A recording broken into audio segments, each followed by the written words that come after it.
Hi, I'm Matthew Mahler with MovieWeb. It's a pleasure to speak with you today. This is such a cool show, uh, and yet it says a lot about loneliness and technology. So it's a great series.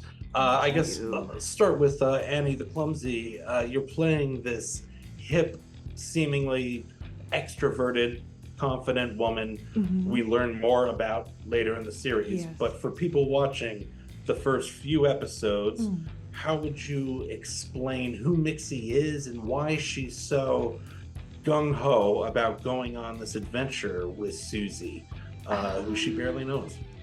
well, she's definitely she's a definitely spirited, feisty, cheeky character. So I would say that she's like just not one of those quiet, stereotypical quiet Japanese girl you see in the media or TV shows, and she just wants to help Susie out, but at the same time, she wants to know, or you know, a bit about Sunny as well, because she's kind of doesn't really trust robots that much. So she's just a free-spirited uh, boho Yeah. girl. And yeah, that gets to your relationship in this. It's funny, but there's this tension. It's Mm, competitive in a weird way. mm. I guess Joanna, if that's correct. Yeah, Uh, Joanna. Yeah. what is how would you define that relationship with Mixie? I mean, I'd say it's exactly what you said too. It's a little bit odd. It's very competitive. I think they both have an appreciation for Susie's character, and they both are obviously vying to be the one to look out for her and to comfort her in like the darkest time of her life. So to be able to play opposite of Annie too, and that was so much fun. To really lean into that sort of like head-to-head vying for a best friendship was just wonderful, and I'm very very excited for audience to see that. Yeah. Yeah, it's like there's a third wheel and they're pushing each other into it. They don't Yeah, want to. yeah. Yeah.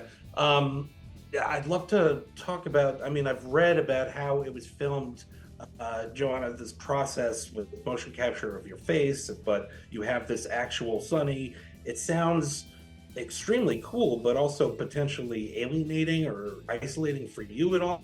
Was it like that? How do you overcome that challenge? Yeah, I mean, luckily we had a really, really warm set, and the robotics team was like a family, so it definitely wasn't alienating in the sense.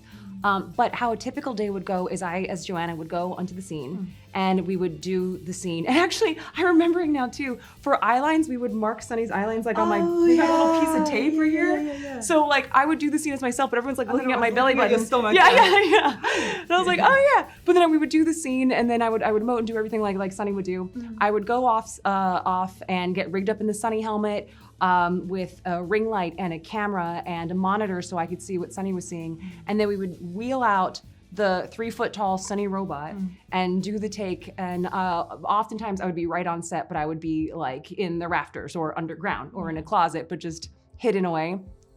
And it was a really, to my knowledge, I think it was the first time anyone's ever used this sort of tech for a TV show.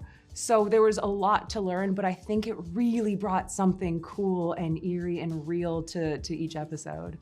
What about you on the other side of that? I mean, it made a lot easier for me to just act naturally because, like, having Robert and Joanna on set and hearing Joanna's voice, well, Sunny's voice, and then, seeing Joanna's expression through the Sunny's face monitor, it was wonderful to do it. Like, I loved every scene that I had with robots. I was always, like, excited like a little girl. Did you have sort of emotional parameters, Joanna, for like how like boundaries for how humanistic you would play Sunny? Was that ever sort of defined, or did you approach it like a person? You know, honestly, I approached it like I would any other character, just tried to do service to what was on the script and on the page, and then just play. Just let go. I didn't let myself have any kind of like boundaries. I didn't let myself get too focused on making sure she wasn't too human or too robotic or this. I just let her live. And I think that made for what Sunny that we see now, which I'm like really grateful I was able to play like that. You both seem like international people. This is an international production. Apple has been doing this. Drops of God also with France and Japan, this co-production. It's very interesting these days where television is becoming this sort of mixture of things and genres as well too. How would you describe, like, this is hard to put a label on in that sense. How would you describe it to someone? I guess starting with Annie. How would I describe Sunny to audiences? How would I? That's a good question. It's a hard question. I need to get back on that. No, yeah. I mean, it's kind of tough too because it seems like such a simple answer. Like, how do you describe the show? But like you said too, it's so these days episodes or TV, it's so genre bending, and it's so such a blend of like comedy, despair, darkness, AI. But I do think that's a testament to audiences nowadays. They don't want to just see a one-note show. They want to see Everything. all of it. Yeah, and I think our show does a really good job, especially like layering moments of levity, of comedy in something that's really sad. But it's, the writers did a fantastic job with writing that. Yeah, tonally, it's very complicated, but works. And I guess another difficult existential question: how do you see this show discussing loneliness and its relationship to technology? Is Sunny a sign of progress to make us less alone, or is it a result of how lonely we've become? I guess anyone who has a thought.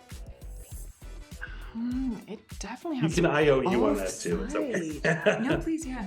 Definitely has like a both positive and challenging aspect to it, like in terms of using technology. But I don't know. Yeah, it definitely has both sides. I think we talked about this a little bit earlier too, but like in the pandemic, we were all so siloed and so isolated. Yeah, and we leaned on technology to form community and fun and to help just like in the darkest of times. But so that was like an example of it bringing us together. But like, then you have things that just make you feel so isolated to be watching people go to parties and you're on Instagram, like, why aren't I invited to that? Or you just feel so othered. And I feel like it's both. It's both. Because it's also where you get to see like you get to communicate with your, the friends and family from, distance friends. So I think, it definitely has both sides. I can't really say this. No, completely. Yeah. The homebot could be a bestie or could kill someone. It depends. Bestie. Yeah. Well, thank you. I have to wrap. It's a real pleasure to speak with both of you about Thank you this. so much. Such a cool show. Thank you so much. Thank you. Nice to meet you.